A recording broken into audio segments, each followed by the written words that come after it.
எல்லோரும் எப்படி இருக்கீங்க? இன்றைக்கி நம்ம சேனலில் என்ன பார்க்க போகிறோம்னா ஐபிஎல் 2025 பற்றி தான் பார்க்க போகிறோம்.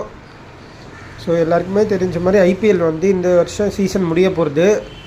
ஜூன் 3யோடு முடியறது.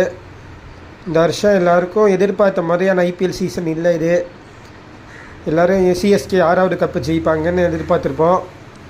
ஆனால் அது நடக்காமல் பாயிண்ட்ஸ் டேபிளில் ரொம்ப அடிமட்டத்துக்கு போய் 10th பிளேஸில் தான் இந்த வருஷம் முடிச்சிருக்காங்க. ஸோ எல்லா சிஎஸ்கே ஃபேன்ஸ்க்கும் ஒரு டிசப்பாயின்மெண்ட் சீசனாக இருந்துச்சு. என்னதான் டிசப்பாயின்மெண்ட் இருந்தாலும் நடுவில் அங்கங்கே சில இடத்துல நல்லா விளையாடினாங்க, ஒரு சில மேட்சஸ் நல்லா விளையாடினாங்க. அதெல்லாம் ஒரு சில டேக்அவே பாசிட்டிவ்ஸாக இருந்துச்சு. அதே மாதிரி நூர் அகமது நல்லா பவுலிங் போட்டார். மற்ற ஸ்பின்னர்ஸ் யாருமே பெருசாக பண்ணலனாலும் அவர் ஒருத்தர் தனியாக டீமுக்கு நல்ல பர்ஃபார்மன்ஸ் கொடுத்தாரு. அதுவும் கடைசி 3-4 மேட்ச்சு கேட்கவே வேண்டாம்.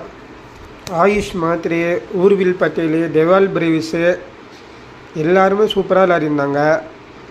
ஸோ அடுத்த சீசனில் சிஎஸ்கே யாரை ரீட்டைன் பண்ணுறாங்களோ இல்லை இவங்களெல்லாம் கண்டிப்பாக ரீட்டைன் பண்ணணும்.